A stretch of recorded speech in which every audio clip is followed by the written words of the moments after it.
Hello out there, everyone. I hope you can hear me. My name is Peter Rodenberg, and I am the International Admissions Assistant here at SUNY Plattsburgh.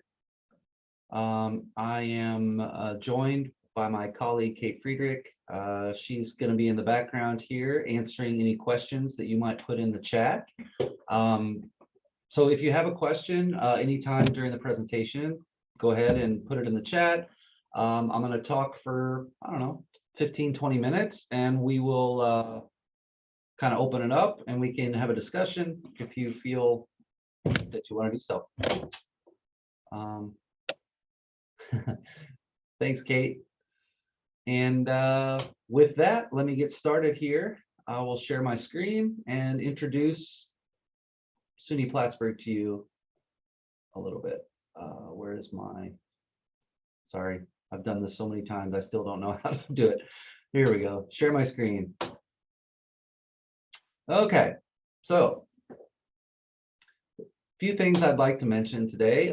First, we'll talk a little bit about Plattsburgh and the university and the surrounding area, and just kind of give you a general overview. We'll talk about our liberal arts foundation for our students that is focused on you. We'll talk about experiential learning and what that is and why it's important, as well as why we really stress this at our university.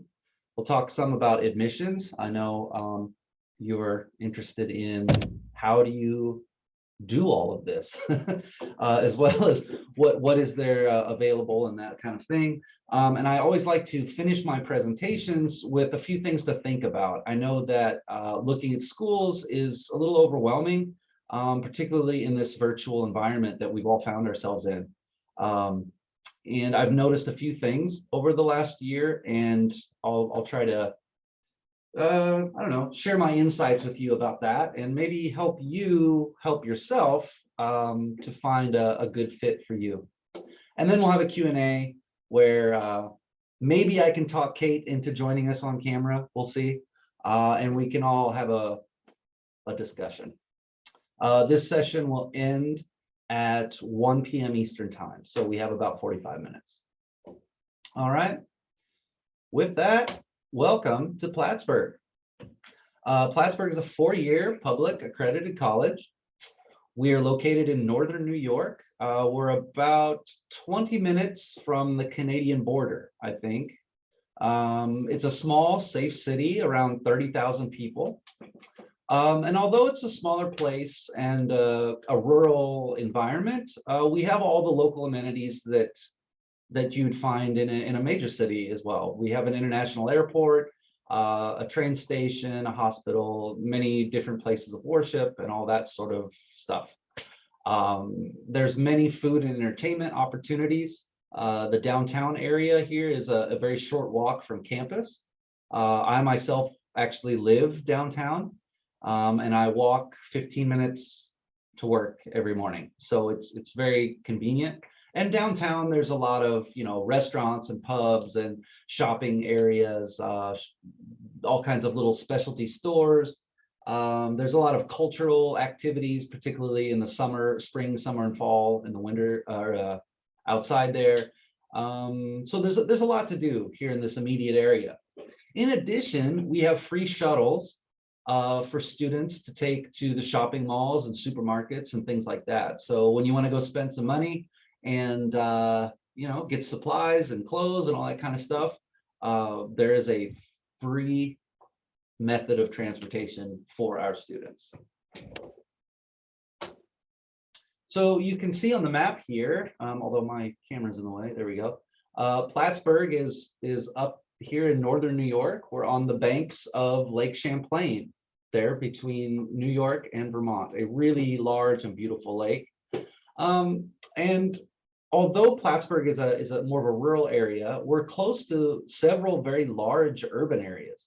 We're 1 hour from Montreal, Canada, which Montreal is more of an international city. It's different, I think, from the rest of Canada and other places. It's kind of its own thing, but it's about an hour away. Boston is 4.5 hours. New York City is 5 hours. And there are several buses and trains and things like that to get you to these places very easily. The biggest claim to fame here is probably the environment. It really is one of the most beautiful places I've ever been in the world, and that's the truth. We're in the Adirondacks Mountains, which is there's all kinds of hiking opportunities and skiing and outdoor camping, all kinds of outdoor things. We're also, as I mentioned before, on the banks of Lake Champlain. So many times, I used to be a teacher, and I would ask my students questions like, do you prefer the mountains or the beach? Well, in this case, it's a rare instance where we have both. We are in the mountains and we have a beach. So it's quite nice. And this whole I don't know, this combination of urban and rural really contributes to the diversity that we have here, and we're quite proud of that. This area has become a magnet for students and faculties because of that urban and rural, with lots of different food options and entertainment options. This is a very historical area, but mostly the environment. I mean, it's really something to behold.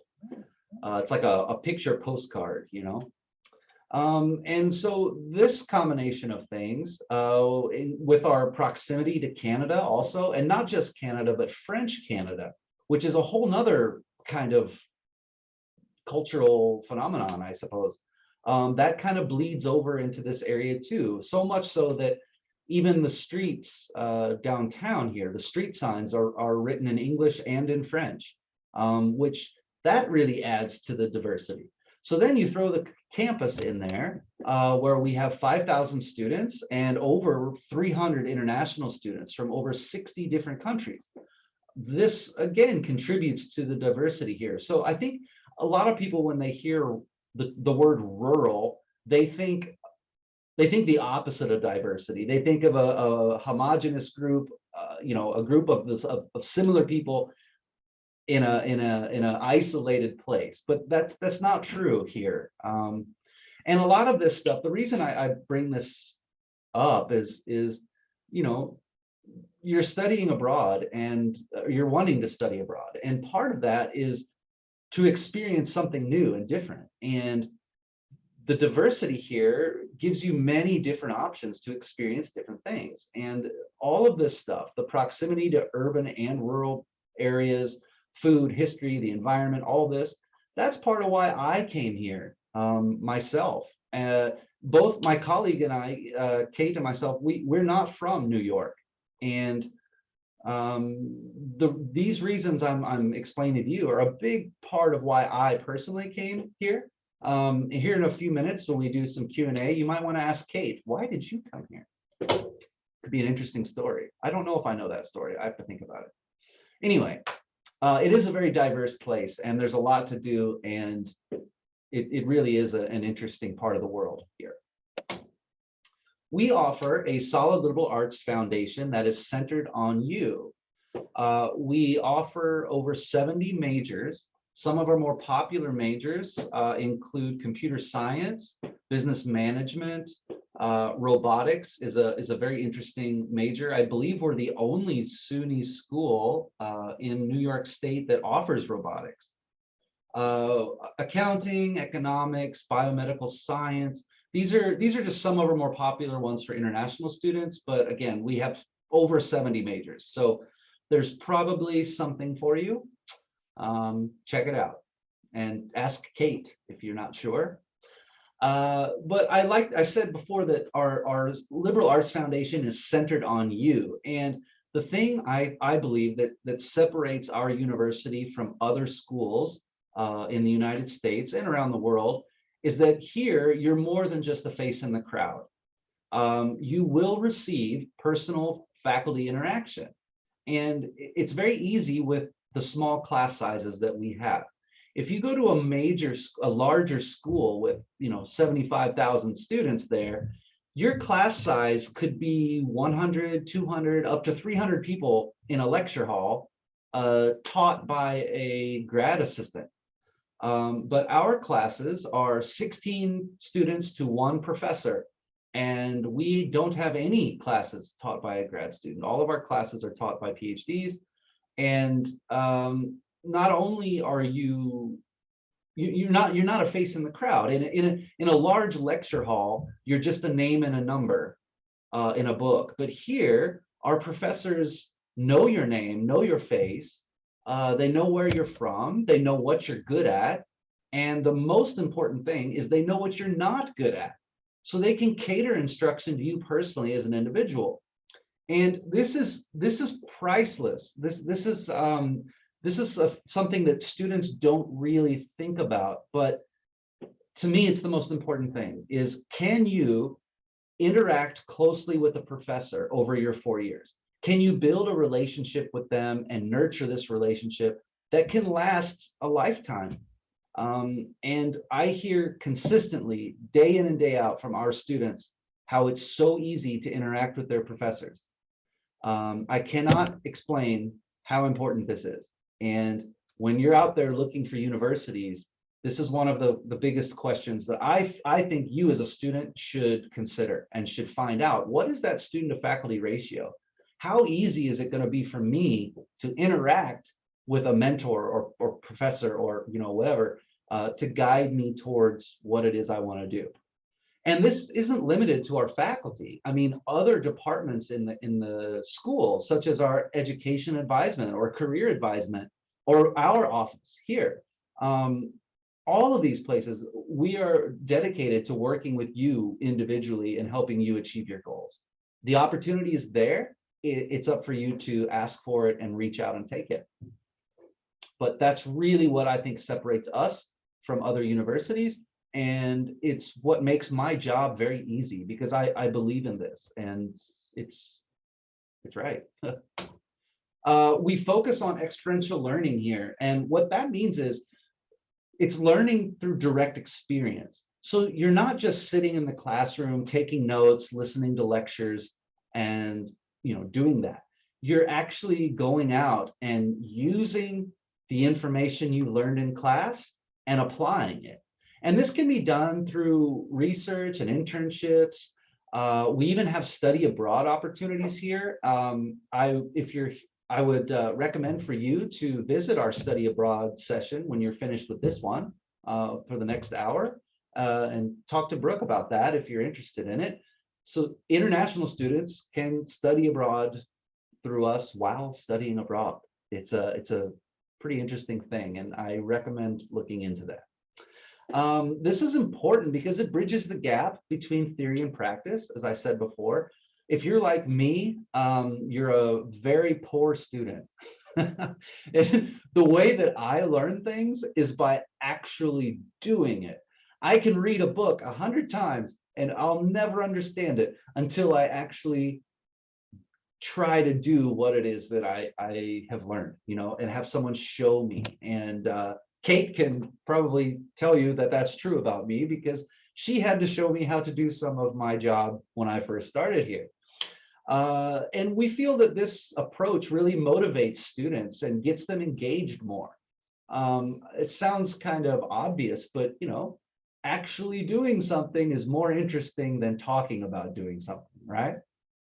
And this process helps develop skills and experiences in a real world setting. I mean, that's how you learn things, is by trying things and failing and adjusting and doing it again and getting knocked down and getting back up and again and again and again and actually doing it. Building experience is how you become successful.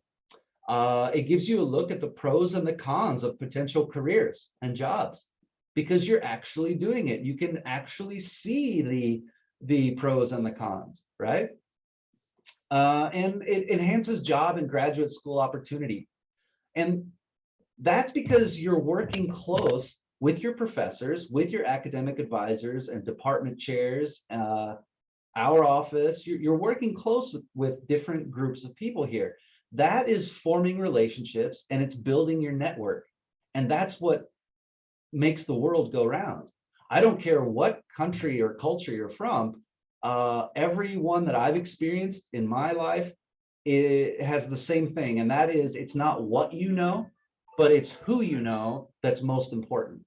And that's how you get what you want in life. And it all is based around this.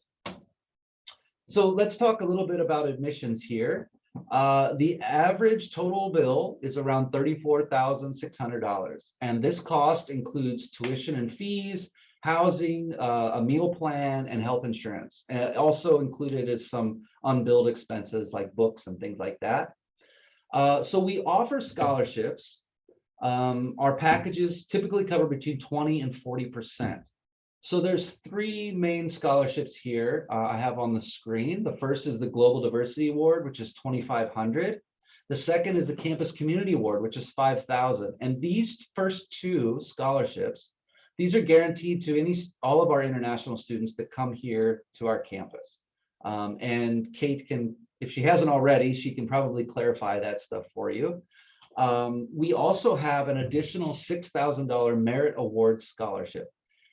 This is based on your previous academic performance. So we look at your high school scores, whether that is A-level or IB or whatever it is, we're going to look at it and determine if you can receive our academic merit scholarship.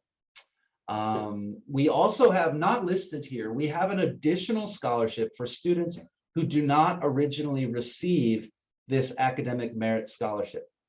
So if you come to our university and in your first semester, you receive a cumulative 3.25 GPA, the following semester, you will be eligible for our academic merit award. And all of these scholarships are yearly. However, of course, for the merit award, you must keep high academic performance. You can't start getting C's and D's and expect us to give you scholarship money that are based on your grades. That's kind of obvious, I think, but here we are. So after our scholarships, you're looking at between $21,100 and $27,100 total cost per year. And again, that is tuition and fees, housing, meal plan, health insurance. And we can go into more detail on that here in the Q&A, because I know your parents especially are concerned about scholarship packages. So that's kind of a brief overview of our institution here, what we can offer you. But I like to, as I said before, I always like to end my presentations with something to think about. And I've noticed in all of the fairs and the virtual events and all the things I've been a part of over this last crazy COVID-19 year that we've had. Here's a few things I've noticed, and I'd like to pass this on to you as students who are out there looking for the best option. And the first thing is just that, like, this is your life and your academic and eventually professional career. It's not your teachers, it's not your parents, it's not mine or Kate's, it's yours. So you need to find the best option for you. And I know that in this virtual environment, it can be very overwhelming when you attend a college fair and there's 150 different schools. How do you know where to go, and how do you know what to look for in a school that can be the right fit for you? So these are a few things that I would think of if I were you. The first is, what type of school are you looking for? Are you looking for a public or a private school? Do you know the difference between a public and a private school? Namely, a private school is going to cost you a ton of money. There are some other subtle differences, I believe, but the main one is going to cost you a fortune. Are you looking for a 2-year, a 4-year, or a community college?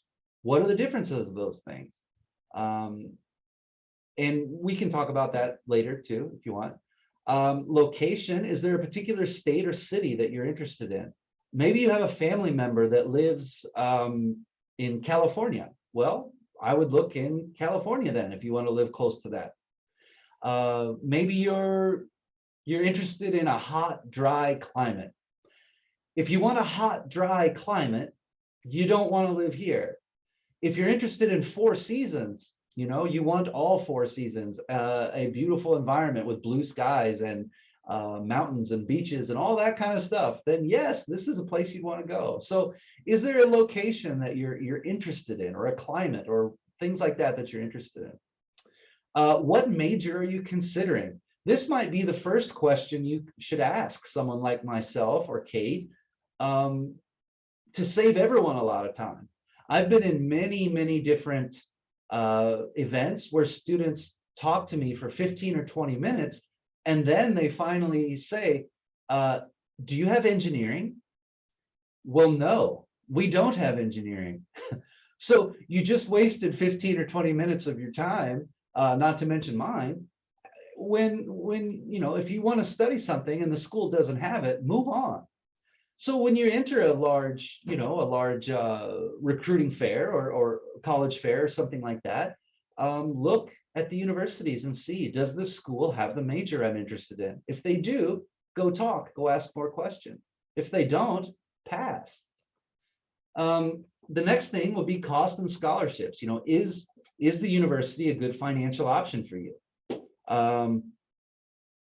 In the Northeast of the United States, it can typically be an expensive area. But Plattsburgh, being a more rural environment and area, it's considerably less than other places in the Northeast. Not just tuition and housing and all that stuff, but also the cost of living. $20 in Plattsburgh, New York goes way farther than $20 in New York City. And I think a lot of students, maybe they don't consider that. So, for me personally, I enjoy living in a more rural area where the cost of living is much lower, but being close to urban places, when I want to go out and do some shopping or sightseeing or whatever, it's very easy to do that. But I'm not paying a lot on a daily basis to live there. Finally, the campus environment. Again, I'm going to mention the student and teacher ratio because I feel that it's that important. You can get personal interaction here. You can build relationships with your professors and nurture that, which will come back to you over time. I always use myself as an example here because when I was a college student 16 years ago, I went to a small liberal arts college in Missouri. And I still have a relationship with my professors then.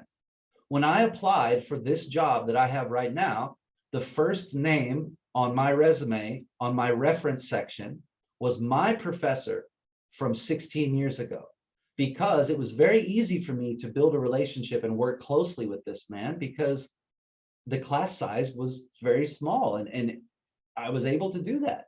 And I've continued that relationship this entire time. And it's all about networking. Life is about networking. Getting what you want is about networking. And the easiest way to do that is by what I'm explaining here. If you go to a very large school, you're just another number and a face in a crowd. You're not an individual. And I find it very difficult to really get the best and the most out of your experience in that way. You can disagree with me if you want, but you're wrong. So with that, those are my tips anyway. If you want to talk more about that, that's perfectly fine. So what I'll do now is open it up to kind of a Q&A. I'm going to stop recording, Kate, and feel free to ask us whatever you want to ask us, and we will try our best to answer it for you. Thank you so much for joining us. And yeah, what do you got? Kate, are you getting some questions in here?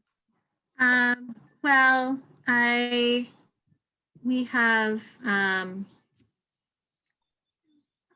was just looking at the majors because I hope it's okay to say we have students who have applied to SUNY Plattsburgh. So it seems like you know more about SUNY Plattsburgh, so you may be able to ask more specific questions. Yeah, I can see in the chat, Keigo Kawai is there. Sorry if I didn't pronounce your name correctly.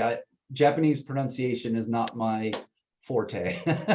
But I'm familiar with Kago. Um, And I think Fortune has left us. But I think Kago, well, that's unfortunate. um, but at Kago, that makes it a good opportunity. Maybe if Peter thinks it's a good idea and you're comfortable with it, maybe he could make you a presenter so we could have you on camera and you could just talk with us kind of informally. Yeah, sure. Let me see what I can do. Once I'll stop sharing. And I'm still recording.